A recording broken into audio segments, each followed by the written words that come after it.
ತೆಲಗಾರ್ತಿಯಾಗಿ ಆಚೆ ಬಂದಂತಹ ಅಶ್ವಿನಿ ಅವರು ಈಗ ನಮ್ಮ ಜೊತೆ ಇದ್ದಾರೆ. ಬನ್ನಿ ಅವ್ರನ್ನ ಕಾರ್ಯಕ್ರಮಕ್ಕೆ ವೆಲ್ಕಮ್ ಮಾಡೋಣ. Hello madam. ಹಾಯ್ ಮೇಡಮ್, ನಮಸ್ಕಾರ. ನಮಗೆ ನಿಮ್ಮನ್ನು ಮಾತಾಡ್ಸೋಕ್ಕೆ ಭಯ ಆಗ್ತಿಲ್ಲ, ತುಂಬ ಹೆಮ್ಮೆ ಆಗ್ತಿದೆ. Thank you. ಏಕೆಂದರೆ ಪ್ರತಿಯೊಬ್ಬರು ಕೇಳ್ತಾರೆ ಹೇಗಿತ್ತು ನಿಮ್ಮ ಬಿಗ್ ಬಾಸ್ ಜರ್ನಿ ಅಂತ. ನನ್ನ ಫಸ್ಟ್ ರಿಯಾಕ್ಷನ್ ಅದಲ್ಲ. ಅಶ್ವಿನಿ ಬಿಗ್ ಬಾಸ್ ಮನೆಗೆ ಕಾಲಿಟ್ಟಾಗ್ಲಿಂದನೂ ಮುಳ್ಳುಗಳೇ, ಬರೀ ಟೀಕೆಗಳೇ. ಅವ್ರು ಕುಂತ್ರೂ ತಪ್ಪು, ನಿಂತರೂ ತಪ್ಪು, ಮಾತಾಡಿದ್ರು ತಪ್ಪು, ನಕ್ಕಿದ್ರು ತಪ್ಪು, ಜೋರಾಗಿ ಮಾತಾಡಿದ್ರು ತಪ್ಪು, ಸಾಫ್ಟಾಗಿ ಮಾತಾಡಿದ್ರು ತಪ್ಪು, ನಾಟಕ ಅಂತ. ಸೊ ಇಷ್ಟೆಲ್ಲ ಟೀಕೆಗಳು ಯಾರಿಗೂ ಕೂಡ ದಾಖಲೆ ಮಟ್ಟದಲ್ಲಿ ಯಾರಿಗೂ ಬಂದಿಲ್ಲ. ಯಾಕೆಂದರೆ ಈ ಸಲ ಓಟ್ ಅಷ್ಟೊಂದು ಪಡ್ಕೊಂಡು ಗಿಲ್ಲಿಯವರು ದಾಖಲೆ ಬರೆದಿದ್ದಾರೆ ಅಂತ ಹೇಳ್ತಾರೆ. ಆದರೆ ಇಷ್ಟೊಂದು ಟೀಕೆಗಳನ್ನ ಪಡ್ಕೊಂಡು ದಾಖಲೆ ಬರೆದಿರೋದು ಅಶ್ವಿನಿ ಗೌಡ ಅವರು. ಸೊ ಈ ಬಗ್ಗೆ ನನ್ನ ನಿಮ್ಮ ರಿಯಾಕ್ಷನ್ ನಾನು ಎಕ್ಸ್ಪೆಕ್ಟ್ ಮಾಡ್ತಾ ಇದ್ದೀನಿ.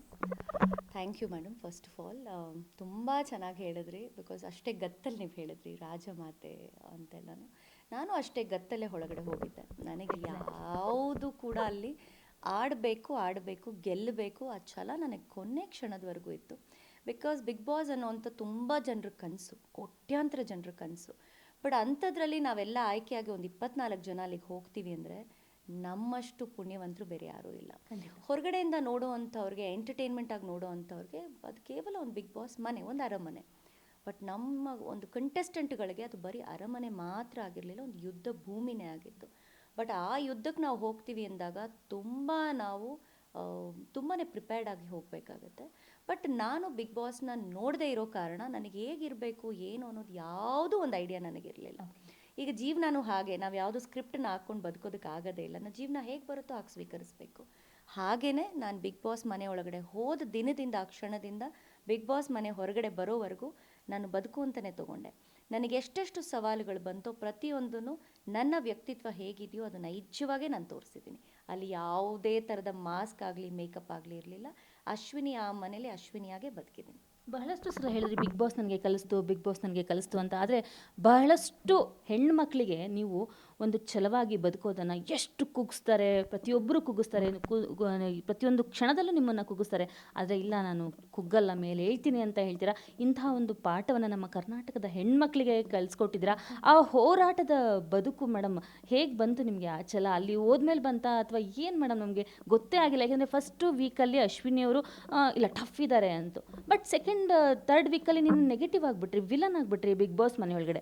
ಬಟ್ ಕೊನೆಗೆ ಏನಂತ ಅಶ್ವಿನಿ ಗೌಡ ಎಷ್ಟು ಟಫ್ ಮಹಿಳೆ, ಇಷ್ಟೊಂದು ತುಂಬ ಜನ ಪಾಠಗಳನ್ನ ಕಲ್ತರು. ನೀವು ಎಲ್ಲರೂ ಪಾಠಗಳನ್ನ ಬಿಗ್ ಬಾಸ್ ಕಲಿಸಿದ್ರೆ ನೀವು ಬಹಳಷ್ಟು ಜನರಿಗೆ ಅಲ್ಲಿ ಮಾದರಿ ಆದ್ರಿ, ಮಾಡೆಲ್ ಆದ್ರಿ. ಸೊ ಈ ಬಗ್ಗೆ ನಿಮ್ಮ ಒಂದು ರಿಯಾಕ್ಷನ್?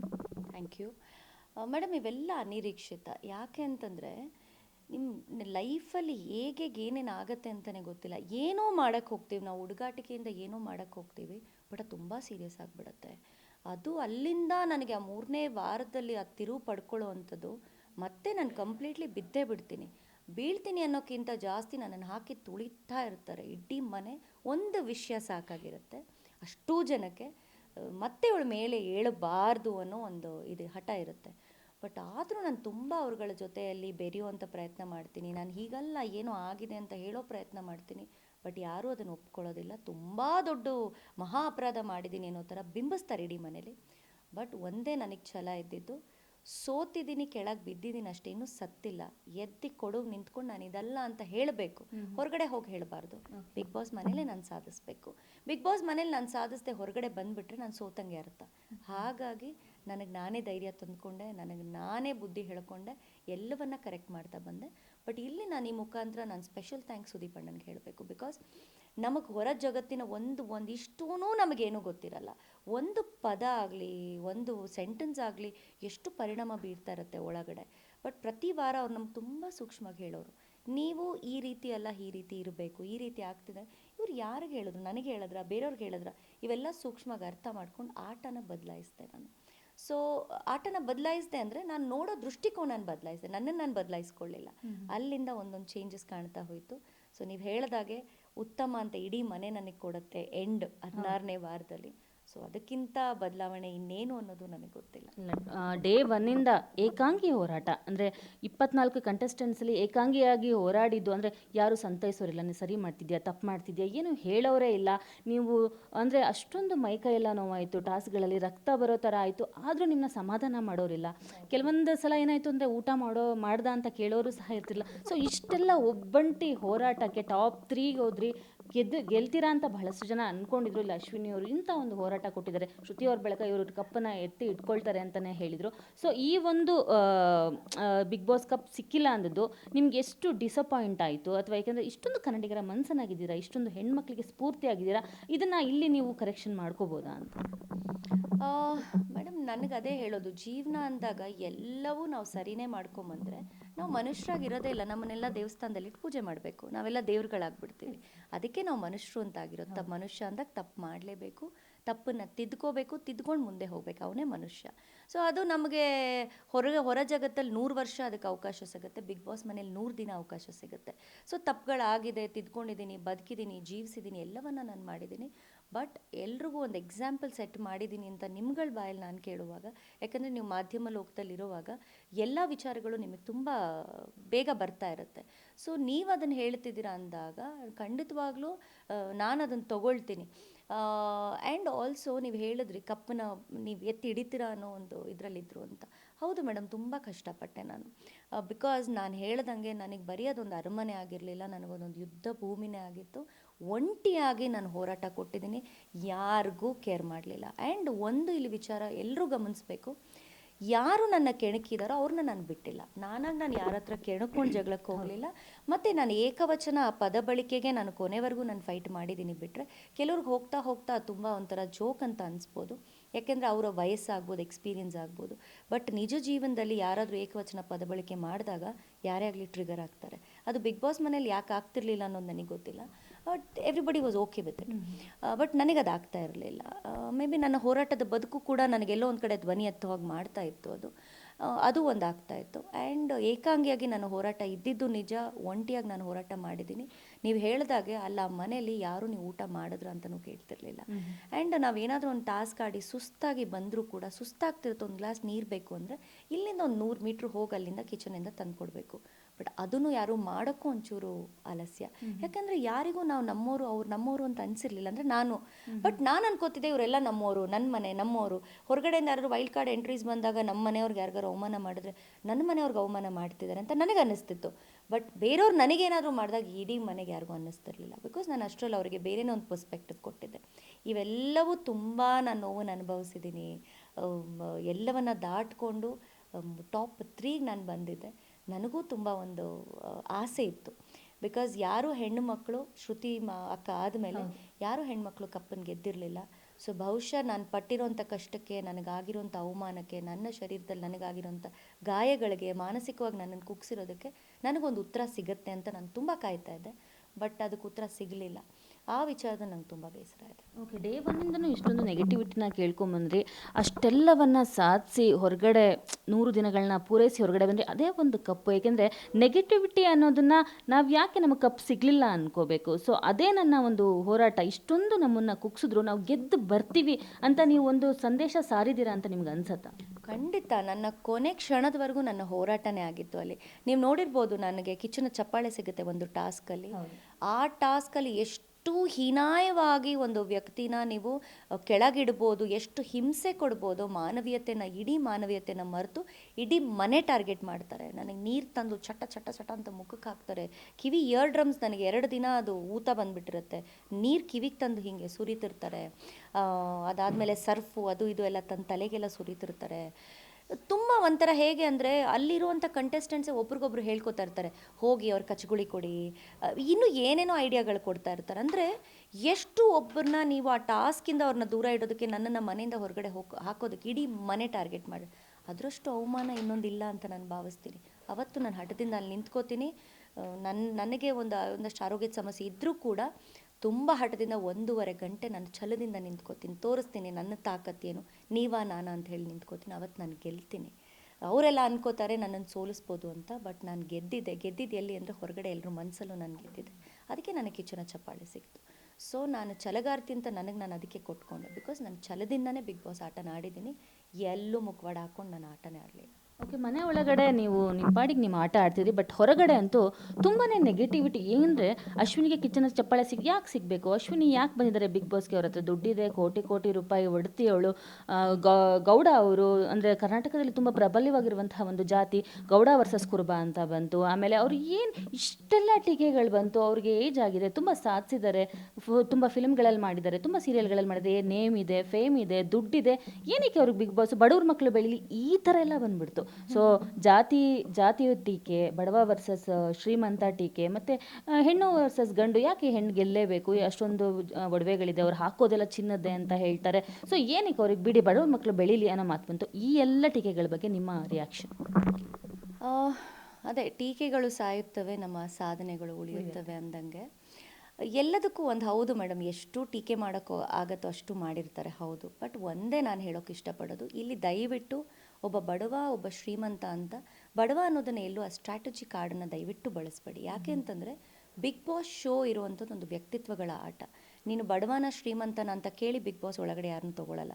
ಹಾಗಿತ್ತು ಅಂದರೆ ನಮ್ಮ ಬ್ಯಾಕ್ಗ್ರೌಂಡ್ ಚೆಕ್ ಮಾಡಬೇಕು, ನಿಮ್ಮ ಆ್ಯಸೆಟ್ ಏನಿದೆ, ನೀವೇನೇನು ನಿಮ್ಮ ಹೆಸರಲ್ಲಿದೆ, ನೀವೇನು ನಿಮ್ಮ ಬ್ಯಾಂಕ್ ಬ್ಯಾಲೆನ್ಸ್ ಏನು ಅಂತ ಹೇಳಿ. ಬಟ್ ಅದನ್ನು ಮಾಡಲ್ಲ ಬಿಗ್ ಬಾಸ್. ನಿಮ್ಮ ಫಿಸಿಕಲ್ ಟೆಸ್ಟ್ ಮಾಡ್ತಾರೆ, ನಿಮಗೆ ಸೈಕಲಾಜಿಕಲಿ ಡಾಕ್ಟರ್ಸ್ನ ಕಳಿಸಿ ಅವ್ರ ಜೊತೆ ಮಾತಾಡೋದಕ್ಕೆ ಮಾಡ್ತಾರೆ, ನಿಮ್ಗೆ ಏನೇನು ಆರೋಗ್ಯದ ಸಮಸ್ಯೆ ಇದೆ ಅಂತ ಕೇಳ್ತಾರೆ, ಎಷ್ಟು ಕೇಸ್ಗಳಿದೆ ನಿಮ್ಮ ಮೇಲೆ ಅಂತ ಕೇಳ್ತಾರೆ, ನಿಮ್ಮ ಐಡೆಂಟಿಟಿ ಏನು ಅಂತ ಕೇಳ್ತಾರೆ. ಎಲ್ಲೂ ನೀನು ಶ್ರೀಮಂತನ ಬಡವನ ಅಂತ ಕೇಳಿ ನಮ್ಮನ್ನು ಒಳಗೆ ಕಳಿಸಲ್ಲ. ಆ ಥರ ಏನಾದರೂ ಇತ್ತು ಅಂದರೆ ಇನ್ಮೇಲೆ ಅದನ್ನೇ ಮಾಡಲಿ. ನೀನು ಯಾವ ಜಾತಿಗೆ ಸೇರಿದವನು, ನೀನು ಯಾವ ಪಂಗಡಕ್ಕೆ ಸೇರಿದವನು, ನೀನು ಗಂಡಸ ಅಥವಾ ಹೆಂಗಸ ಅಂತ ಕೇಳ್ಬಿಟ್ಟು ನಮ್ಮನ್ನು ಕಳಿಸಿ. ಸೊ ಈ ರೀತಿ ಯಾಕೆ ಜನ ಹೊರಗಡೆ ಈ ರೀತಿ ಬಿಂಬಿಸ್ತಾ ಇದ್ದಾರೆ? ನಾನು ಹೇಳೋ ಅಂಥದ್ದು, ಇಲ್ಲಿ ಯಾಕೆ ರಾಜಕೀಯ ಬಂತು, ಇಲ್ಲಿ ಯಾಕೆ ಧರ್ಮ ಬಂತು, ಇಲ್ಲಿ ಯಾಕೆ ಜಾತಿ ಬಂತು? ನಾವು ಯಾರು ಅಲ್ಲಿ ಒಳಗಡೆ ಆಟ ಆಡ್ತಾ ಇರುವಂಥವ್ರು ನಾವೆಲ್ಲರೂ ಒಂದೇ ತಟ್ಟೆಯಲ್ಲಿ ತಿಂತು. ಯಾರು ಯಾವತ್ತೂ ಯಾರನ್ನೂ ಕೇಳಲಿಲ್ಲ, ನೀನು ಯಾವ ಜಾತಿನಪ್ಪ, ನೀನು ಯಾವ ಜಾತಿನಪ್ಪ ಅಂತ ನಾವು ಯಾರೂ ಕೇಳಲಿಲ್ಲ. ಆ ಥರ ನಾವು ಆಟನೂ ಆಡಲಿಲ್ಲ. ಬಟ್ ಇಲ್ಲಿ ಒಂದೇ ಹೇಳೋದು, ದಯವಿಟ್ಟು ಇಲ್ಲಿ ಬಡವರು ಶ್ರೀಮಂತರು ಅಂತ ಮಾತಾಡೋ ಬರದಲ್ಲಿ ದಯವಿಟ್ಟು ಅವರ ಹಿನ್ನೆಲೆನ ತಿಳ್ಕೊಳ್ಳಿ. ಈಗ ನನ್ನ ಬಗ್ಗೆ ನೀವು ಮಾತಾಡುವಾಗ ನಾನೊಬ್ಬ ಹೆಣ್ಣು ಮಗಳಾಗಿ ನನ್ನ ಬೆನ್ನಿಂದ ನನಗೆಷ್ಟು ಶ್ರಮ ಇದೆ ಅನ್ನೋದು ನನಗೆ ಗೊತ್ತಿದೆ. ಸೊ ಇದ್ದವನೆಲ್ಲ ಐಷಾರಾಮಿ ಕೋಟೆಯಲ್ಲಿ ಬದುಕಿದವನೆಲ್ಲ ನೆಮ್ಮದಿ ಜೀವನನೇ ಮಾಡ್ತಿದ್ದಾನೆ ಅಂತಲ್ಲ, ಅಥವಾ ಗುಡಿಸ್ದಲ್ಲಿ ಬದುಕಿದವನೆಲ್ಲನೂ ಕೂಡ ಕಷ್ಟಪಡ್ತಿದ್ದಾನೆ ಅಂತಲ್ಲ. Everybody has their own struggle. ದಯವಿಟ್ಟು ನಾನು ಬಡವ ಶ್ರೀಮಂತರ ಆಟ ಅಲ್ಲ, ಖಂಡಿತ ಅಲ್ಲ. ಆಮೇಲೆ ಇವತ್ತು ಏನು ಹೇಳ್ತಾ ಇದ್ದಾರೆ ಬಡವ ಶ್ರೀಮಂತ ಅಂತ, ನಿಜವಾಗ್ಲೂ ಯಾವ ವ್ಯಕ್ತಿಗೆ ನೀವು ಬಡವ ಅಂತ ಹೇಳಿ ಕಪ್ಪನ್ನ ಕೊಟ್ಟಿದ್ದೀರಾ, ಅವ್ರು ನಿಜವಾಗ್ಲೂ ಬಡವರ? ಆ ಪ್ರಶ್ನೆ ದಯವಿಟ್ಟು ಅವ್ರನ್ನ ಕೇಳ್ಕೋಬೇಕು. ಬಡವ ಅಂತ ಹೇಳೋದು ಬೇರೆ, ಬಡವನ ಹಾಗೆ ನಟನೆ ಮಾಡೋದು ಬೇರೆ. ನಾನು ಬನಿಯನ್ ಹಾಕೊಂಡು ಚಡ್ಡಿ ಹಾಕೊಂಡ ತಕ್ಷಣ ನಾನು ಬಡವ ಆಗಲ್ಲ ಅಲ್ವಾ? ಸೊ ಆ ರೀತಿ ನೀನು ಇದ್ದಾಗ ನಿನ್ನ ವ್ಯಕ್ತಿತ್ವ ನೀನು ಅಂತದ್ದು ಅದು ಓಕೆ. ಆಮೇಲೆ ಯಾವತ್ತೂ ಶ್ರೀಮಂತಿಕೆನೂ ಕೂಡ ನೀವು ಪ್ರದರ್ಶನ ಮಾಡಿಲ್ಲ. ನಾನು ಶ್ರೀಮಂತ, ಎಷ್ಟು ಕೋಟಿ ಹೊಡ್ತಿ, ಈ ಥರನೂ ಸಹ ನೀವು ಹೇಳಿಲ್ಲ. ಮೇಡಮ್, ಯಾವತ್ತೂ ಕೂಡ ನಾನು ಸಾಮಾಜಿಕ ಜೀವನದಲ್ಲಿ ಇರೋದ್ರಿಂದ ನಾನು ತುಂಬ ಸರಳವಾಗಿ ಬದುಕ್ತಂಥ ವ್ಯಕ್ತಿ. ನಾನು ಒಂದೇ ಇಡೀ ಬಿಗ್ ಬಾಸ್ ಮನೇಲಿ ಜಗಳ ಆಡಿದ್ದು ಒಂದಕ್ಕೋಸ್ಕರನೇ, ಏಕವಚನ ಪದ ಬಳಕೆ ಮಾಡಬೇಡಿ. ಬಟ್ ಆ ಜಗಳದಲ್ಲೂ ಕೂಡ ಎಲ್ಲೂ ಅಶ್ಲೀಲ ಪದ ಬಳಕೆ ನಾನು ಮಾಡಲೇ ಇಲ್ಲ. ಯಾಕಂದರೆ ಕೆಟ್ಟ ಪದ ಬಳಕೆ ಅಂತಲೂ ಕೆಲವಿರುತ್ತೆ. ಬಟ್ ನೀವು ಈಗ ಹೋಗೇ ಬಾರೆ ಅನ್ನೋದೇ ನನಗೆ ದೊಡ್ಡ ವಿಷಯ ಅದು. ಬಟ್ ಮನೆ ಒಳಗಡೆ ಕೆಲವರು ವೈಲ್ಡ್ ಕಾರ್ಡ್ ಎಂಟ್ರಿಗಳು ಅಂತ ಬರ್ತಿದ್ದವರು ಒಂದು ಡಿಕ್ಷನರಿನೇ ಬರೆದು ಕಳಿಸಿದ್ದಾರೆ. ಅಂಥವ್ರು ಮಾತಾಡಿದಾಗ ಯಾರಿಗೂ ಏನು ಅನ್ನಿಸ್ಲಿಲ್ಲ. ಬಟ್ ನಾನೊಂದು ಪದ ಬಳಕೆಗೆ ನಾನು ವಿರೋಧ ತೋರಿಸ್ತಾ ಇರೋಂಥ ಅಷ್ಟು ದೊಡ್ಡ ಮಟ್ಟದಲ್ಲಿ ಸದ್ದಾಗಿದೆ ಅಂದರೆ, ಇಲ್ಲಿ ನನಗೆ ಅನಿಸಿದ್ದು ಒಂದೇನೆ, ನೀವು ಯಾರನ್ನೋ ಗೆಲ್ಸೋ ಬರೋದ್ರಲ್ಲಿ, ಯಾರನ್ನೋ ಹೊಗಳೋ ಬರೋದ್ರಲ್ಲಿ ಇನ್ನೊಬ್ಬ ಹೆಣ್ಮಗಳನ್ನ ತೇಜಾವಧಿ ಮಾಡಲೇಬೇಕು ಅಂತ ನಿರ್ಧಾರ ಮಾಡಿದ್ರಿ. ಅದನ್ನು ಮಾಡೋದ್ರಲ್ಲಿ ಸತತವಾಗಿ ಯಶಸ್ವಿ ಆಗಿದ್ದೀರಾ ಅಂತ ನಾನು ಹೇಳ್ತೀನಿ. ಓಕೆ, ಎಂಟರ್ಟೈನ್ಮೆಂಟ್ ಒಂದು ಪಾರ್ಟ್, ಬಟ್ ಅಷ್ಟು ಛಲವಾಗಿ ಅಷ್ಟು ಪ್ರತಿಯೊಂದರಲ್ಲೂ ಎಂಟರ್ಟೈನ್ಮೆಂಟ್ ಕೊಟ್ಟಿದ್ದೀರಾ, ಡ್ಯಾನ್ಸ್ ಮಾಡಿದ್ದೀರಾ, ಸಾಂಗ್ ಹೇಳಿದ್ದೀರಾ, ಪ್ರತಿಯೊಂದು ಟಾಸ್ಕ್ಗಳಲ್ಲಿ ಮಾಡಿದ್ದೀರಾ, ಅಡುಗೆ ಮಾಡಿದ್ದೀರಾ, ಎಲ್ಲ ಪ್ರತಿಯೊಂದನ್ನು ಮಾಡಿದ್ದೀರಾ. ಇಂಥ ಕೆಲಸ ಮಾಡಿಲ್ಲ ಅಂತ ಹೇಳೋಗೇ ಇಲ್ಲ. ಸೊ ನೀವು ಹೊರಗಡೆ ಹೋರಾಟಗಾರ್ತಿ ಆಗಿದ್ರಿ, ಒಳಗಡೆ ಹೋದ್ರಿ, ನಿಮಗೆ ಹೊರಗಡೆ ಏನಾದರೂ ತುಂಬ ಶತ್ರುಗಳಿದ್ದಾರೆ, ಹಾಗಾಗಿ ಒಳಗಡೆ ಹೋದ ತಕ್ಷಣ ಇಷ್ಟೊಂದು ನೆಗೆಟಿವ್ ಆಗಿ ಬಂದ್ಬಿಡ್ತಾ ನಿಮ್ಮ ವಿಷಯ? ಯಾಕೆಂದರೆ ಜಸ್ಟ್ ಜಗಳ ಮಾಡೋದೇ ಇಷ್ಟೊಂದು ಹೆಣ್ಣನ್ನು ಕೀಳು ಮಟ್ಟಕ್ಕೆ ಇಳಿಸ್ಬಿಟ್ರಲ್ಲ. ಸೊ ಹೊರಗಡೆ ಇರುವಂತಹ ಒಂದು ಹೋರಾಟ ಒಳಗಡೆ ಏನಾದ್ರು ಇಂಪ್ಯಾಕ್ಟ್ ಆಯ್ತಾ ನಿಮ್ಮ ಮೇಲೆ ಇಷ್ಟೊಂದು ನೆಗೆಟಿವಿಟಿ ಬರೋಕ್ಕೆ? ನನಗೆ ಅರ್ಥ ಆಗಿದ್ದು ಒಂದೇನೆ, ಯಾಕೆಂದರೆ ಯಾರೇ ವೈಲ್ಡ್ ಕಾರ್ಡ್ ಎಂಟ್ರಿಗಳು ಮನೆ ಒಳಗಡೆ ಬರಬೇಕಾದ್ರೆ ತುಂಬ ಪ್ಲ್ಯಾಂಡಾಗಿ ಬರ್ತಾಯಿದ್ರು. ಯಾಕೆಂದರೆ ಅವ್ರಿಗೆ ಮುಂದುವರಿಲೇಬೇಕಿತ್ತು ಬಿಗ್ ಬಾಸಲ್ಲಿ, ಅವ್ರಿಗೆ ಅನಿವಾರ್ಯ. ನನಗೇನು ಅನಿವಾರ್ಯ ಇರಲಿಲ್ಲ, ನನಗೆ ಬಿಗ್ ಬಾಸ್ ಅನಿವಾರ್ಯ ಇರಲೇ ಇಲ್ಲ. ನನಗೆ ಯಾವಾಗಲೂ ಜೀವನದಲ್ಲಿ ಯಾವುದಾದ್ರೂ ಒಂದು ವಿಚಾರ ಅಂತ ಬಂದಾಗ, ಒಂದು ಜವಾಬ್ದಾರಿ ಅಂತ ಬಂದಾಗ ಅದಕ್ಕೆ 100% ಕೊಡಬೇಕು ಅನ್ನೋದಿರುತ್ತೆ. ಬಟ್ ಕೆಲವರಿಗೆ ಅಲ್ಲಿ ಬ್ರೆಡ್ ಆ್ಯಂಡ್ ಬಟರ್ ಆಗಿತ್ತು. ಕೆಲವರೆಲ್ಲ ಒಳಗಡೆ ಬರ್ತಿದ್ರು, ಅಲ್ಲಿ ಬಂದಾಗ ಅಶ್ವಿನಿ ನಾನು ಟಾರ್ಗೆಟ್ ಮಾಡಿದ್ರೆ ಇನ್ನೊಂದು ವಾರ ಉಳ್ಕೋಬೋದು, ಇನ್ನೊಂದು ಜಗಳ ತೆಗೆದ್ರೆ ಇನ್ನೊಂದು 2 ವಾರ ಉಳ್ಕೋಬೋದು. ಇದು ಸ್ಟ್ರಾಟಜಿ ಕಾರ್ಡ್ ಅವ್ರಿಗೆ ತುಂಬ ಚೆನ್ನಾಗಿ ಗೊತ್ತಿತ್ತು. ಹಾಗಾಗಿ ಬಂದವ್ರು ಇಡೀ ಮನೇಲಿ ಯಾರು ಅಶ್ವಿನಿ ಜೊತೆ ಜಗಳ ಆಡಲಿಲ್ಲ, ಪ್ರತಿಯೊಬ್ಬರು ಜಗಳ ಆಡಿದ್ದಾರೆ. ಮತ್ತು ಯಾರ ಜೊತೆ ನಾನು ಹೋಗಿ ಜಗಳ ಆಡಿದ್ದೀನಿ ಅನ್ನೋದು ಇಂಪಾರ್ಟೆಂಟ್ ಆಗುತ್ತೆ. ನನ್ನ ನೀವು ಸುಮ್ಮನೆ ಕೆಣಕ್ತೀರಾ, ನನ್ನ ನೀವು ಸುಮ್ಮನೆ ಜಗಳ ಕೇಳಿತೀರಾ, ಬಟ್ ಪ್ರಾರಂಭ ಮಾಡೋದು ನೀವು, ಅಂತ್ಯ ಮಾಡೋದು ನಾನು. ಬಟ್ ಅದನ್ನು ತುಂಬ ಹೈಲೈಟ್ ಮಾಡ್ತೀರಾ. But that was your strategy card. ಮತ್ತು ಹೊರಗಡೆಯಿಂದ ನೋಡ್ಕೊಂಡು ಆಟನ ಬಂದಿದ್ರಿಂದ ಎಲ್ಲ ತುಂಬ ಜನ ಫೇಕ್ ಆಗೇ ಇದ್ರು ಅಲ್ಲಿ. ಯಾರು ಅವರಾಗೆ ಇರಲಿಲ್ಲ ಮೇಡಮ್. ಯಾಕೆ ಅಂದರೆ ಮನುಷ್ಯ ಅಂದಮೇಲೆ ಸಹಜವಾಗಿ ಯಾವುದೇ ಒಂದು ಪ್ರಚೋದನೆಗೆ ಒಳಗಾಗೇ ಆಗ್ತಾನೆ, ಎಂಥ ಸಂದರ್ಭದಲ್ಲಾದರೂ. ಯಾರೂ ದೇವತಾ ಮನುಷ್ಯ ಆಗೋದಕ್ಕಾಗಲ್ಲ. ಎಲ್ರಿಗೂ ಗೊತ್ತಿತ್ತು, ತುಂಬ ಜನಕ್ಕೆ ಗೊತ್ತಿತ್ತು ಕ್ಯಾಮ್ರಾಸ್ ಇದೆ, ಮತ್ತು ತುಂಬ ಜನ ಬಿಗ್ ಬಾಸ್ನ ನೋಡ್ಕೊಂಡು ಬಂದಿದ್ರು, ಅವ್ರಿಗೆ ಆಟ ಹೇಗೆ ಅಂತ ಗೊತ್ತಿತ್ತು. ಬಟ್ ನನ್ನಂಥ ವ್ಯಕ್ತಿಗೆ ಅಲ್ಲಿ ಟಾಸ್ಕ್ ಆಡಬೇಕು ಅಂತಾಗಲಿ ಅಥವಾ ಇನ್ನೊಂದು ಯಾವುದೂ ಗೊತ್ತಿಲ್ಲ. ಹೋಗಿದ್ದೀನಿ, ಜೀವಿಸಿದ್ದೀನಿ, ನನ್ನ ವ್ಯಕ್ತಿತ್ವ ಪ್ರದರ್ಶನ ಮಾಡಿದ್ದೀನಿ, ಬಂದೆ. ಓಕೆ, ಆದರೆ ಇಷ್ಟೆಲ್ಲ ಹೇಳ್ಕೊಳ್ಳೋದು ಅಶ್ವಿನಿ ಗೌಡ ಏನು ತಪ್ಪೇ ಮಾಡಲಿಲ್ವಾ ಅಲ್ಲಿ ಅಂತ ಕೇಳ್ತಾರೆ. ಅಂದರೆ ಟಿಕೆಗಳು ಹಾಗೆ ಇದೆ, ಏನು ತಪ್ಪೇ ಮಾಡಿಲ್ವಾ? ರಕ್ಷಿತಾಗೆ ಎಸ್ ಕೆಟಗರಿ ಅನ್ನೋ ಪದ ಯೂಸ್ ಮಾಡಿದ್ರು, ಅದ್ರ ಮೇಲೆ ನಿಮಗೆ ಕೇಸ್ ಬೇರೆ ಹಾಕೋಕೆ ಹೋಗಿದ್ರು, ಎಷ್ಟೋ ಜನ ಹೋಗಿ ಬಾರಿ ಎಲ್ಲೇನೆಲ್ಲ ಮಾತಾಡಿದ್ರು, ಸೆಡೆ ಅನ್ನೋ ವರ್ಡ್ಗಳೆಲ್ಲ ಬಂತು. ಸೊ ಅಂಥ ವರ್ಡ್ಗಳಿಗೆಲ್ಲ ಇವರು ಹಾಕ್ಲಿಕ್ಕೆ ಹೋಗಲಿಲ್ಲ ಕೇಸು, ಬರೀ ಅದೊಂದು ಪದ ಬಳಕೆಗೆ ನಿಮಗೆ ಕೇಸ್ ಹಾಕಕ್ಕೆ ಹೋದ್ರು. ಸೊ ನಿಮ್ಗೆ ಏನು ಅನ್ಸುತ್ತೆ, ನೀವೇನು ತಪ್ಪು ಮಾಡಿರ್ಬೋದು ಒಳಗಡೆ? ನೀವೇ ಹೇಳ್ಬಿಡಿ, ನಿಮ್ಗೆ ಯಾವುದ್ರ ಬಗ್ಗೆ ಗಿಲ್ಟ್ ಇದೆ? ಮೇಡಮ್, ಇಲ್ಲಿ ತಪ್ಪು ಅಂತ ಯಾವಾಗ ಆಗುತ್ತೆ ಅಂದರೆ ನಾವೇನು ಹೇಳಿರ್ತೀವಿ ಆ ಹೇಳಿಕೆನ ನಾವೇನು ಹೇಳಿದ್ದೀವಿ ಅದನ್ನು ಹೇಳಿದ್ರೆ ಓಕೆ. ನಾವು ಹೇಳಿರೋದನ್ನು ಇಲ್ಲಿ ಹೊರಗಡೆ ತೀರ್ಚಿ ಹೇಳ್ಕೊಂಡು ಅವರು ಬೇಳೆನೆ. ಯಾಕಂದರೆ ಬಿಗ್ ಬಾಸ್ ಸ್ಟಾರ್ಟ್ ಆದಾಗ ಒಂದಷ್ಟು ಜನ ಹುಟ್ಕೋತಾರೆ, ಅವ್ರು ಜೀವನ ಮಾಡೋದೇ ಅದರಿಂದ. ಕೆಲವರೆಲ್ಲ ಜೀವನ ಮಾಡಿಬಿಡ್ತಾರೆ 1 ವರ್ಷ. ಸೊ ಈಗ ನಮ್ಮ ಹೆಸರು ಹೇಳ್ಕೊಂಡು ಒಂದಷ್ಟು ಜನ ಜೀವನ ಮಾಡಿರ್ತಾರೆ, ಅದ್ರ ಬಗ್ಗೆ ಐ ಡೋಂಟ್ ಕೇರ್, ಅದು ಪುಣ್ಯ ಸಿಗತ್ತೆ ಬಿಡಿ ಅಷ್ಟೇ. ಆಮೇಲೆ ಈ ಕೋರ್ಟು ಕೇಸು ಇವೆಲ್ಲ ನಾನು ಯಾವುದೂ ತಲೆನೇ ಕೆಡಿಸ್ಕೊಳ್ಳಲ್ಲ. ಯಾಕಂದರೆ ಇದು ನಾವು ಹೋರಾಟದ ಬದುಕಲ್ಲಿ ಇರೋದ್ರಿಂದ. ನೀವು ಒಂದು ಸ್ವಲ್ಪ ಏನು ಹೇಳ್ತೀನಿ ಅಂದರೆ, ಕೇಸ್ಗಳು ಹಾಕಬೇಕು ಅಂತ ಆದಾಗಲೋ ಅಥವಾ ಏನೋ ಒಂದು ನಮ್ಮನ್ನು ಟಾರ್ಗೆಟ್ ಮಾಡಬೇಕು ಅಂದರೂ ನಿಮ್ಮ ವ್ಯಕ್ತಿತ್ವ ಅಲ್ಲಿ ಪ್ರದರ್ಶನ ಆಗ್ತಿರುತ್ತೆ. ದಯವಿಟ್ಟು ನೀವು ಯಾವುದ್ರ ಮೇಲೆ ಸ್ಟ್ಯಾಂಡ್ ತೊಗೋತೀರಾ ಅನ್ನೋದ್ರ ಮೇಲೆ ಫಸ್ಟು ಕ್ಲಾರಿಟಿ ಅವ್ರು ತೊಗೊಳ್ಬೇಕಾಗತ್ತೆ. ಯಾಕೆ ಅಂದರೆ ನಾವು ಒಳಗಡೆ ಆಟ ಆಡೋ ಬರೋದ್ರಲ್ಲಿ ಏಕವಚನಕ್ಕೆ ನಾನು ಜಗಳ ಮಾಡುವಂಥವಳು. ನಾನು ಕೂಡ ಈ ಒಂದಷ್ಟು ಹೋರಾಟಗಳಲ್ಲಿ ಇರೋದ್ರಿಂದ ನನಗೂ ಧರ್ಮ ಅಂದ್ರೇನು, ಜಾತಿ ಅಂದ್ರೇನು, ಪಂಗಡ ಅಂದ್ರೇನು, ಯಾವ ವರ್ಡ್ ಹೇಳಿದಾಗ, ಯಾವ ಪದ ಬಳಕೆ ಹೇಳಿದಾಗ ಅದು ಏನು ಅನ್ನೋದು ಗೊತ್ತಿರುತ್ತೆ.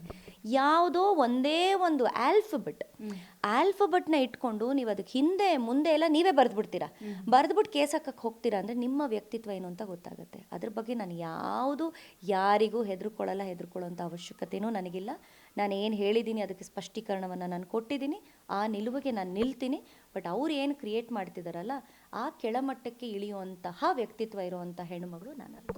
ಅಶ್ವಿನಿ ಅವ್ರು ಏನು ಮಾಡಿದ್ರು ತಪ್ಪು, ಉಸಿರಾಡಿದ್ರು ತಪ್ಪು, ಉಸಿರಾಡದಿದ್ರು ತಪ್ಪು. ಇಂತಹ ಒಂದು ಪರಿಸ್ಥಿತಿ ಇರುವಂತಹ ಬಿಗ್ ಬಾಸ್ ಮನೆಯೊಳಗಡೆ ಇಷ್ಟು ದಿನಗಳ ಕಾಲ ನೀವು ಇದ್ರಲ್ಲ, ಅದೇ ನಿಮ್ಮ ಒಂದು ದೊಡ್ಡ ಗೆಲುವು. ಸೊ ಪ್ರತಿಯೊಬ್ಬರು ಹೇಳ್ತಿದ್ರು, ಕೆಲವೊಂದು ಕಡೆ ವುಮನ್ ಕಾರ್ಡ್ ಪ್ಲೇ ಮಾಡಿದ್ರು ಅಂತ ಹೇಳ್ತಿದ್ರು. ಯಾವಾಗಲೂ ಒಂದ್ಸಲ ಹೆಣ್ಮಕ್ಳಾಗಿ ನೋಡಲಿಲ್ಲ ನೀವು ಅಂತ ರಜತ್ಗೆ ಯಾರಿಗೂ ಹೇಳ್ತಾರೆ, ಅವಾಗ ವುಮನ್ ಕಾರ್ಡ್ ಪ್ಲೇ ಮಾಡಿದ್ರು ಅಂತ ಹೇಳ್ತಾರೆ. ನನ್ನ ಒಂದು ಪ್ರಶ್ನೆ, ಹೊರಗಡೆ ತುಂಬ ಹೋರಾಟಗಾರರೇ, ರಾಜ್ಯಾಧ್ಯಕ್ಷ, ನೀವು ಹೆಣ್ಣು ಮಗಳಾಗಿ ನೀವು ಹೇಳ್ತಿರ್ತೀರ, ನಾನು ಕ್ಯಾರವಾನ್ಲು ಇರ್ತೀನಿ, ನಾನು ರೋಡಲ್ಲೂ ಕೂತ್ಕೊತೀನಿ ಅಂತ ಹೇಳ್ತಿದ್ರಿ. ಸೊ ಇಷ್ಟೆಲ್ಲ ಹೋರಾಟಗಳನ್ನ ಮಾಡಿರೋರು ಬಿಗ್ ಬಾಸ್ ಮನೆಯೊಳಗಡೆ ಒಂದು ದಿನ ಕೂಡ ನೀವು ಕನ್ನಡ ಹೋರಾಟಗಾರ್ತಿ ಅನ್ನೋ ಒಂದು ಕಾರ್ಡನ್ನು ಪ್ಲೇ ಮಾಡಲಿಲ್ಲ. ನನಗೆ ತುಂಬ ಕುತೂಹಲ ಈ ಬಗ್ಗೆ. ಏಕೆಂದರೆ ಎಷ್ಟೋ ಜನ ಕನ್ನಡ ಹೋರಾಟಗಾರರು ಅಂದ್ಕೊಂಡೆ ತುಂಬ ಮೈಲೇಜ್ ತೊಗೊಬಿಡ್ತಾರೆ, ಎಷ್ಟೋ ವೇದಿಕೆಗಳಿಗೆ ಏರ್ತಾರೆ, ಎಷ್ಟೋ ಆಪರ್ಚುನಿಟಿಗಳನ್ನ ತೊಗೊಳ್ತಾರೆ. ಸೊ ನೀವೊಬ್ಬರು ಜೆನ್ಯೂನ್ ಪ್ರಾಮಾಣಿಕ ಕನ್ನಡ ಹೋರಾಟಗಾರ್ತಿಯಾಗಿ ಆ ಒಂದು ಕಾರ್ಡನ್ನು ನೀವು ಯಾಕೆ ಪ್ಲೇ ಮಾಡಲಿಲ್ಲ? ನನಗೆ ಅದನ್ನು ಕಾರ್ಡಾಗಿ ಪ್ಲೇ ಮಾಡೋಕ್ಕೆ ಇಷ್ಟ ಇಲ್ಲ ಮೇಡಮ್. ಯಾಕೆಂದರೆ ಅದು ನನ್ನ ಸ್ವಾಭಿಮಾನ, ನನ್ನ ಭಾಷೆ ಅನ್ನೋಂಥದ್ದು ನನ್ನ ಸ್ವಾಭಿಮಾನ. ನಾನು ಖಂಡಿತ ಸ್ಟ್ರಾಟಜಿಯಾಗಿ ನಾನು ಎಲ್ಲೂ ಪ್ಲೇ ಮಾಡಲ್ಲ. ಬಿಕಾಸ್ ನನ್ನ ವ್ಯಕ್ತಿತ್ವನೇ ಮಾರಾಟಕ್ಕೆ ಇಟ್ಟಂಗೆ ಆಗ್ಬಿಡುತ್ತೆ. ನನ್ನ ವ್ಯಕ್ತಿತ್ವ ಬೇರೆ, ನನ್ನ ಹೋರಾಟದ ಹಾದಿನೇ ಬೇರೆ. ಹಾಗಾಗಿ ನಾನು ಆಟ ಆಡೋಕ್ಕೆ ಹೋಗಿದ್ದೀನಿ, ಅಲ್ಲಿಗೂ ಇಲ್ಲಿಗೂ ನಾನು ಸಂಬಂಧ ಕಲ್ಪಿಸಬಾರ್ದು. ಅದು ನನ್ನ ಒಳಗಡೆ ಇರಬೇಕು, ನನ್ನ ವ್ಯಕ್ತಿತ್ವದ ಪ್ರದರ್ಶನ ಆಗಬೇಕೇ ಹೊರತಾಗಿ ನಾನೊಬ್ಬ ಕನ್ನಡ ಹೋರಾಟಗಾರ್ತಿ ಅಂತ ಹೇಳಿ ಸ್ಟ್ರಾಟಜಿ ಕಾರ್ಡನ್ನು ನಾನು ಬಳಸಬಾರ್ದು. ಆಮೇಲೆ ಇಡೀ ಬಿಗ್ ಬಾಸಲ್ಲಿ ನೀವು ನೋಡಿದರೆ ಎಲ್ಲೂ ಕೂಡ ನಾನು ನನ್ನ ಜೀವನದ ಬಗ್ಗೆ ಆಗಲಿ, ನನ್ನ ಬದುಕಿನ ಬಗ್ಗೆ ಆಗಲಿ, ಈಗೇನು ಹೊರಗಡೆ ಎಲ್ಲ ಓಡಾಡ್ತಿತ್ತು, ಮನೆ ಇದೆಯಂತೆ, ಕಾರ್ ಇದೆಯಂತೆ, ಇನ್ನೊಂದು ಇದೆಯಂತೆ, ಯಾರಾದರೂ ಆ ವಿಚಾರಗಳು ಮಾತಾಡೋಗ್ಲೂ ನನಗೆ ನಗು ಬರ್ತಿತ್ತು. ಬಿಕಾಸ್ ಅದು ಯಾವುದೂ ಕೂಡ ನನಗೆ ದೊಡ್ಡದು ಅನ್ಸೋದೇ ಇಲ್ಲ. ಅದಕ್ಕಿಂತ ಮೀರಿದ ಒಂದು ಬದುಕಿದೆ. ಆ ಬದುಕೇನೇನೆ ನಮ್ಮನ್ನು ನಾವು ಯಾವಾಗ ಈ ಸೋಷಿಯಲ್ ಸರ್ವಿಸ್ಗೆ ಅಂತ ಮುಡಿಪಾಗಿಡ್ತೀವಿ, ಆಗ ನಿಮ್ಗೆ ಅನ್ನಿಸ್ತಾ ಹೋಗುತ್ತೆ ಬದುಕೇ ಬೇರೆ ಅಂತೇಳಿ. ಹೌದು, ಎಲ್ರಿಗೂ ಬೇಕು, ಒಳ್ಳೆ ಸೀರೆ ಬೇಕು, ಬಟ್ಟೆ ಬೇಕು, ಎಲ್ಲವೂ ಬೇಕು. ಬಟ್ ಅದನ್ನೇ ನೀವು ಹೈಲೈಟ್ ಮಾಡಿ ಹೇಳೋವಂಥ ಅವಶ್ಯಕತೆ ಇಲ್ಲ. ನಾನಲ್ಲಿ ಹೋಗಿರೋದು ನನ್ನ ವ್ಯಕ್ತಿತ್ವನ ಪ್ರೂವ್ ಮಾಡೋಕ್ಕೆ. ನನ್ನ ಹತ್ರ ಎಷ್ಟು ಕೋಟಿ ಆಸ್ತಿ ಇದ್ರೆ ಏನು, ಅಥವಾ ನನ್ನ ಹತ್ರ ಎಷ್ಟು ಕಾರ್ಗಳಿದ್ರೆ ಏನು, ಅಥವಾ ನಾನು ಏನು ಹೊರಗಡೆ ಮಾಡಿದ್ರೇನು, ಅದನ್ನು ನನ್ನ ಕನ್ನಡ ಹೋರಾಟ ಅಥವಾ ನನ್ನ ಕನ್ನಡ ಭಾಷೆ, ನನ್ನ ಸ್ವಾಭಿಮಾನವೇ ಹೊರತಾಗಿ ಅದು ನನ್ನ ಸ್ಟ್ರಾಟಜಿ ಕಾರ್ಡ್ ಅಲ್ಲವೇ ಅಲ್ಲ. Okay madam. ಇನ್ನು ಕನ್ನಡ ಹೋರಾಟ ಅಂತ ಬಂದರೆ ಬಿಗ್ ಬಾಸಲ್ಲಿ ಬಹಳಷ್ಟು ಜನ ಕನ್ನಡ ಹೋರಾಟಗಾರರು ಇದ್ದರು. ಆದರೆ ನೀವು ಎಲ್ಲೂ ಕುಗ್ಗದೆ ಬಗ್ಗದೆ ಇಷ್ಟೊಂದು ಪ್ರತಿಯೊಬ್ಬರು ಬಿಗ್ ಬಾಸ್ ಮನೇಲಿ ಅದು ಕೊಡಿ ಇದು ಕೊಡಿ ಅಂತ ಬೇಡಿಕೆಗಳನ್ನ ಎತ್ತಿರಿ. ನೀವು ಯಾವತ್ತು ನಂಗೆ ಬಿಗ್ ಬಾಸ್ ಇದು ಬೇಕು ಅಂತ ಕೇಳಿದ್ ನೋಡಲೇ ಇಲ್ಲ ನಾವು. ಆ, ದುಡ್ಡಿಗೋಸ್ಕರ ಅಶ್ವಿನಿ ಹೋಗಲಿಲ್ಲ ಬಿಗ್ ಬಾಸಿಗೆ. ನೇಮು ಫೇಮು ಎಲ್ಲ ಆಲ್ರೆಡಿ ಇತ್ತು ಅಶ್ವಿನಿಗೆ. ಎಲ್ಲ ಇದ್ರೂ ಅಶ್ವಿನಿ ಯಾಕೆ ಹೋದ್ರು ಬಿಗ್ ಬಾಸ್ಗೆ ಅನ್ನೋದು ಒಂದು ಯಕ್ಷ ಪ್ರಶ್ನೆ. ಇವಾಗ ಆಲ್ರೆಡಿ ನೀವು third runner up second runner up ಆಗಿದ್ದೀರಿ, ದುಡ್ಡು ಬಂದಿದೆ. ಈ ದುಡ್ಡನ್ನು ಏನು ಮಾಡಬೇಕು ಅಂತ, ಯಾಕೆಂದರೆ ಎಲ್ರಿಗೂ ಗೊತ್ತು ಅಶ್ವಿನಿ ದುಡ್ಡುಗೋಸ್ಕರ ಬಿಗ್ ಬಾಸ್ಗೆ ಹೋಗಿಲ್ಲ. ಅವರು ಒಂದು ನಾನು ಏನು ಅಂತ ತೋರಿಸೋದಕ್ಕೆ ಹೋದರು, ಅದೇ ಥರ ತೋರಿಸಿದ್ದಾರೆ ಕೂಡ. ಸೊ ಈಗ ಬಂದಿರುವಂತಹ ದುಡ್ಡಲ್ಲಿ ಏನಾದರೂ ಮಾಡಬೇಕು ಅಂತ ಇದೆಯಾ ಮೇಡಮ್? ಮೇಡಮ್, ನಾನು ಆಗಲೇ ಹೇಳಿದಾಗ ನನಗಿರೋದು ಒಬ್ಬನೇ ಮಗ. ಆ್ಯಕ್ಚುಲಿ ನನಗೆ ಇವ್ಯಾವುದೂ ನನಗೇನು ತುಂಬ ಆಸೆ ಅಂತ ನಾನು ಇಟ್ಕೊಂಡಿಲ್ಲ ಲೈಫಲ್ಲಿ. ಹುಟ್ಟಿದಾಗ ಏನಾದರೂ ಒಂದಷ್ಟು ಇನ್ನೊಬ್ರಿಗೆ ಸಹಾಯ ಮಾಡಿನೇ ನಾವು ಹೋಗಬೇಕು. ನಮ್ಮ ಗುರುಗಳು ಹೇಳ್ತಾ ಇರ್ತಾರೆ, ನಾವು ಕೊಟ್ಟು ಹೋಗಬೇಕು, ಇಲ್ಲಾಂತಂದರೆ ಬಿಟ್ಟು ಹೋಗಬೇಕು. ಇನ್ನು ಈ ಮಧ್ಯದಲ್ಲಿ ನಾವಂತ ತೊಗೊಂಡಂತೂ ಹೋಗೋದಕ್ಕೆ ಯಾವುದನ್ನು ತೊಗೊಂಡು ಹೋಗೋಕ್ಕಾಗಲ್ಲ. ಸೊ ನನಗೆ ಬಿಗ್ ಬಾಸ್ ಅಕಸ್ಮಾತ್ ನಾನು ಏನಾದರೂ ಫಿನಾಲೆ ಕಪ್ ಗೆದ್ದಿದ್ದಿದ್ರೆ ಮೇ ಬಿ ಆ ದುಡ್ಡು ಜಾಸ್ತಿ ಇರ್ತಾ ಇತ್ತು. ಬಟ್ ಇವತ್ತು ನಾನು ಸೆಕೆಂಡ್ ರನ್ನರ್ ಅಪ್ ಆಗಿ ನನಗೇನು ದುಡ್ಡು ಬಂದಿದೆ, ಇವತ್ತು ನೀವು ಕೇಳಿದ್ರಿ ನನ್ನನ್ನು, ನಾನು ಹೋರಾಟಗಾರ್ತಿ ಆಗಿರೋದ್ರಿಂದ, ನಾಡು ನುಡಿ ನೆಲ ಜಲ ಭಾಷೆ ಅಂತ ನಾನು ಗುರುತಿಸ್ಕೊಂಡಿರೋದ್ರಿಂದ, ನಮ್ಮ ಕುಟುಂಬದ ಒಬ್ಬ ಹೆಣ್ಣು ಮಗಳು ಬಿಗ್ ಬಾಸ್ಗೆ ಹೋಗಿ ತಾಕತ್ತಿಂದ ಒಂದು ಸವಾಲನ್ನ ಸ್ವೀಕರಿಸಿ ಆಟ ಆಡ್ತಿದ್ದಾಳೆ ಅಂತ ಆದಾಗ ನನ್ನ ಜೊತೆ ನಿಂತಿದ್ದು ನನ್ನ ಕರವೇ ಕುಟುಂಬ.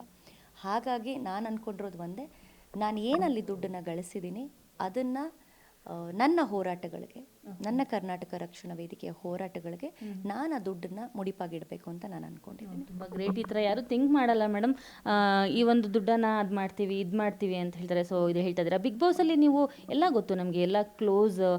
ನಿಮಗೆ ಯಾರು ಕ್ಲೋಸು? ಜಾಹ್ನವಿ ಅವರು ತುಂಬ ಕ್ಲೋಸ್ ಇತ್ತು, ಧ್ರುವಂತ್ ಅವ್ರು ಕ್ಲೋಸ್ ಇದ್ರು. ನಿಮ್ಗೆ ಯಾರು ಆಗಲ್ಲ ಅಂದರೆ ಕಾವ್ಯ ಆಗ್ತಿರಲಿಲ್ಲ, ಅವ್ರ ಬಗ್ಗೆ ಬಾಂಡಿಂಗೇ ಬೆಳೆದಿರಲ್ಲ. ರಕ್ಷಿತ ಒಳ್ಳೆ ಮಗು ಥರ ಎಲ್ಲವನ್ನ ಹೇಳಿದ್ದೀರಾ.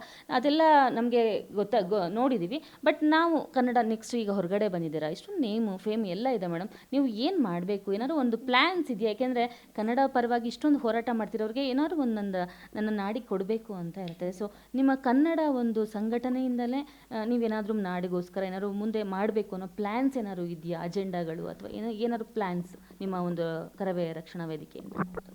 ಇಲ್ಲ ಮೇಡಮ್, ತುಂಬ ಇದೆ. ನಾವು ಯಾವ ವಿಚಾರದಲ್ಲಿ ಹೋರಾಟ ಮಾಡಿಲ್ಲ ಹೇಳಿ. ಸೊ ಇವತ್ತು ನನಗೆ ಹೆಮ್ಮೆ ಆಗೋದೇನು ಅಂತಂದರೆ, ಹೆಣ್ಮಕ್ಳು ಹೋರಾಟಕ್ಕೆ ಬರೋದೇ ತುಂಬ ಕಡಿಮೆ, ಅದರಲ್ಲೂ ಕಲಾವಿದರು ಹೋರಾಟದ ಬದುಕಿಗೆ ಬರೋದೇ ತುಂಬ ಕಡಿಮೆ.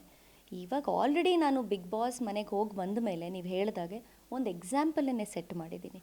ಒಬ್ಬ ಹೆಣ್ಣು ಮಗಳು ಬಿಗ್ ಬಾಸ್ ಮನೆಗೆ ಹೋಗಿ ಇಷ್ಟು ಛಲದಿಂದ ಗೆದ್ಕೊಂಡು ಬರ್ಬೋದು ಅನ್ನೋದು ಒಂದು ಎಕ್ಸಾಂಪಲ್. ಈ ಹಿಂದೆನೂ ನನಗೆ ಗೊತ್ತಿರೋಂಗೆ ತುಂಬ ಜನ ನನಗೆ ಹೇಳ್ತಾಯಿದ್ರು, ಯಾರಾದರೂ ಒಂದು I have to look up to them ಅಂತ ಹೇಳಿದಾಗ, ಒಂದು ವುಮೆನ್ ಅಂತ ಅಂದಾಗ, ಒಂದು ಹೆಣ್ಣು ಮಗಳು ಅಂದಾಗ ನಾವು ನಿಮ್ಮನ್ನು ನೋಡ್ತೀವಿ ಅಲ್ಲಿ, ಅಷ್ಟು ಸ್ಟ್ರಾಂಗಾಗಿ ಆಟ ಆಡಿದ್ದೀರ ಅಂತ ಹೇಳ್ತಾರೆ. ಸೊ ಹಾಗೆ ಒಬ್ಬ ಕನ್ನಡ ಹೋರಾಟಗಾರ್ತಿ ಅಂತ ಬಂದಾಗ ಈಗಿನ ಪೀಳಿಗೆಯಲ್ಲಿ ಯಾರಾದರೂ ಕಲಾವಿದರಲ್ಲಿದ್ದಾರೆ ಅಂದರೆ ಅಶ್ವಿನಿಯಪ್ಪ ಅಂತ ಹೇಳಬೇಕು. ಸೊ ಆ ಹೆಸರನ್ನ ಉಳಿಸೋದ್ರ ಜೊತೆಗೆ ತುಂಬ ಪ್ಲ್ಯಾನ್ಸನ್ನು ನಾನು ಇಟ್ಕೊಂಡಿದ್ದೀನಿ. ನನ್ನ ಗುರುಗಳನ್ನ ನಾನು ಭೇಟಿ ಮಾಡಬೇಕು, ಇನ್ನು ಅವ್ರ ಆಶೀರ್ವಾದ ತೊಗೊಳ್ಬೇಕು, ಅವ್ರ ಜೊತೆ ಚರ್ಚೆ ಮಾಡಬೇಕು, ಎಲ್ಲವೂ ಇದೆ. ಸೊ ಶಾರ್ಟ್ಲಿ ಏನು ಮಾಡಬೇಕು ಅನ್ನೋದು ನನ್ನ ರಿವ್ಯೂ. ತುಂಬ ಡೌನ್ ಟು ಅರ್ತ್ ಅಶ್ವಿನಿ ಅವರು ಅಂತ ಗೊತ್ತು. ಸೊ ಬಹಳಷ್ಟು ಜನಗಳು ನಿಮ್ಮನ್ನು ನೋಡಿ ತುಂಬ ಛಲವನ್ನು ಕಲ್ತಿದ್ದಾರೆ. ಆದರೆ ನೀವು ಲಾಸ್ಟ್ ಕ್ವಶನ್ ಅಂದರೆ ಏನಂದರೆ, ನೀವು ಏನನ್ನು ಕಲ್ತ್ರಿ, ಯಾರಿಂದ ಅಲ್ಲಿ ಏನನ್ನು ಕಲ್ತಿದ್ದೀರಾ ಅಂತ. ಏಕೆಂದರೆ ಇಷ್ಟೊಂದು ದೊಡ್ಡ ಮಟ್ಟಕ್ಕೆ ಬೆಳೆದವರು ಇನ್ನೂ ಚಿಕ್ಕ ಮಗುವಾಗಿ ಒಬ್ಬರಿಂದ ಒಂದನ್ನು ಕಲ್ತ್ಕೊಂಡು ಬಂದಿದ್ದಾರೆ ಅಂದರೆ ಅದು ಎಲ್ರಿಗೂ ನೋಡೋರಿಗೆ ತುಂಬ ಒಂದು ಸ್ಫೂರ್ತಿಯನ್ನು ಕೊಡುವಂತಹ ಅಂಶ. ಅಲ್ಲಿದ್ದಂಥ ಅಷ್ಟು ಜನರು ಗಿಲ್ಲಿ ಆದಿಯಾಗಿಯೂ ಕೂಡ ಯಾರಿಂದ ಏನನ್ನು ನೀವು ಕಲ್ತಿದ್ದೀರಾ, ಒಂದು ಅಂಶವನ್ನು ಏನು ಅಳವಡಿಸ್ಕೊಂಡಿದ್ದೀರಾ ನಿಮ್ಮ ಲೈಫಲ್ಲಿ? ನಾನು ಆ್ಯಕ್ಚುಲಿ ಅಳವಡಿಸ್ಕೊಳ್ಬೇಕು ಅಂತಿರೋದು, ಅಳವಡಿಸ್ಕೊಂಡಿದ್ದೀನಿ ಅಂತ ಹೇಳೋಕ್ಕಾಗಲ್ಲ. ಯಾಕಂದರೆ ಈಗ ತಾನೇ ನೆನ್ನೆ ನಾವು ಹೊರಗಡೆ ಬಂದಿರೋದ್ರಿಂದ ಬಹುಶಃ ಆ ಕೋಪ ಮತ್ತು ಆ ತಾಳ್ಮೆ ಅನ್ನೋದು ಸ್ವಲ್ಪ ಬರಬೇಕು ಅನ್ಸುತ್ತೆ. ಯಾಕಂದರೆ ನನ್ನ ಪರ್ಸ್ಪೆಕ್ಟಿವ್ ತುಂಬ ಕರೆಕ್ಟಾಗಿರುತ್ತೆ, ನೇರ ಮಾತಾಡ್ತೀನಿ. ಬಟ್ ಒಂದು ಚೂರು ಯೋಚನೆ ಮಾಡಿ ಒಂದು ಚೂರು ಮಾತಾಡಿದ್ರೆ ಬಹುಶಃ ಅದು ಇನ್ನೂ ಚೆನ್ನಾಗಿರುತ್ತೆ ಅಂತ ಅನಿಸುತ್ತೆ. ಮತ್ತು ಜೋರಾಗಿ ನಾವು ಮಾತಾಡೋದ್ರಿಂದ ತುಂಬ ಬೇಗ ಸಿಕ್ಕಾಕೊಂಡ್ಬಿಡ್ತೀವಿ. ಹಿಟ್ ಲಿಸ್ಟಲ್ಲಿ ನಾವು ಫಸ್ಟ್ ಇರ್ತೀವಿ. ತುಂಬ ಯೋಚನೆ ಮಾಡಿ ನಿಧಾನವಾಗಿ ತಾಳ್ಮೆಯಿಂದ ಹೆಜ್ಜೆ ಇಡಬೇಕು, ಮಾತಾಡಬೇಕು ಅಂತ ಕಲ್ತೀವಿ. ಓಕೆ ಮೇಡಮ್, ನಾವು ನಿಮಗೆ ಹೇಳೋದು ಏನೂ ಇಲ್ಲ. ಯಾಕೆಂದರೆ ನಿಮ್ಮ ಮುಂದಿನ ಎಲ್ಲ ಪ್ರಾಜೆಕ್ಟ್ಸ್, ಎಲ್ಲ ಪ್ಲ್ಯಾನ್ಸ್, ಕನ್ನಡದ ಹೋರಾಟ ಎಲ್ಲದಕ್ಕೂ ಶುಭವಾಗಲಿ, ಒಳ್ಳೆಯದಾಗಲಿ. ಇಷ್ಟು ಒಂದು ನಾಡಿಗೆ ಒಂದು ಹೆಣ್ಮಕ್ಳು ಎಷ್ಟು ಛಲವಾಗಿ ನಿಂತು ಹೋರಾಡಿ ಗೆಲ್ಲಬಹುದು ಅನ್ನೋದನ್ನು ತೋರಿಸ್ಕೊಟ್ಟಿದ್ದೀರಾ. ತುಂಬ ಹೆಣ್ಮಕ್ಳಿಗೆ ಮಾಡೆಲ್ ಆಗಿದ್ದೀರಾ. ನಿಮ್ಮ ಒಂದು ಜರ್ನಿ ಹೀಗೆ ಮುಂದುವರಲಿ. ನಮ್ಮ ಗ್ಯಾರಂಟಿ ನ್ಯೂಸ್ ಜೊತೆ ಇಷ್ಟೊತ್ತು ಮಾತಾಡೋಕ್ಕೆ ತುಂಬ ತುಂಬ ಧನ್ಯವಾದ. Thank you so much. ಕೊನೆಯದಾಗಿ ಕರ್ನಾಟಕ ಜನತೆಗೆ ಏನಾದ್ರು ಹೇಳಬೇಕು ಅಂದರೆ ಖಂಡಿತ ಹೇಳಬಹುದು. ನನ್ನನ್ನು ಇಷ್ಟು ಪ್ರೀತಿ ಕೊಟ್ಟಿದ್ದೀರಾ, ಯಾವತ್ತೂ ನನ್ನನ್ನು ಕೈ ಬಿಡಲಿಲ್ಲ. 16ನೇ ವಾರದವರೆಗೂ ಕರ್ಕೊಂಡು ಬಂದು ಟಾಪ್ಸ್ 3ವರೆಗೂ ಕೂರಿಸಿದ್ದೀರಾ ಅಂತಂದರೆ ಆ ವೋಟಿಂಗ್ ಆಗಿರೋ ಪ್ರಕ್ರಿಯೆ ನೋಡಿದ್ರೇ ಹೇಳ್ಬೋದು ಎಷ್ಟು ಪ್ರೀತಿ ತೋರಿಸಿದ್ದೀರಾ ಅಂತ. ಇನ್ನು ಮುಂದೆ ಇಡೋವಂಥ ಹೆಜ್ಜೆ ಪ್ರತಿಯೊಂದು ಕೂಡ ತುಂಬ ಜವಾಬ್ದಾರಿಯುತವಾಗಿ ಇಡ್ತೀನಿ ಅಂತ ಹೇಳ್ತಾ, ನಿಮ್ಮ ಪ್ರೀತಿ ಸದಾ ನನ್ನ ಮೇಲೆ ಹೀಗೆ ಇರಲಿ. Thank you. ನೋಡಿದ್ರಲ್ಲ ವೀಕ್ಷಕರೇ, ಇದಾಗಿತ್ತು ಛಲಗಾರ್ತಿ ಅಶ್ವಿನಿ ಬಿಗ್ ಬಾಸ್ ಜರ್ನಿ. ನೋಡ್ತಾ ಇರಿ ಗ್ಯಾರಂಟಿ ನ್ಯೂಸ್, ಸುದ್ದಿ ಖಚಿತ, ನ್ಯಾಯ ನಿಶ್ಚಿತ. ಗ್ಯಾರಂಟಿ ನ್ಯೂಸ್, ಸುದ್ದಿ ಖಚಿತ, ನ್ಯಾಯ ನಿಶ್ಚಿತ.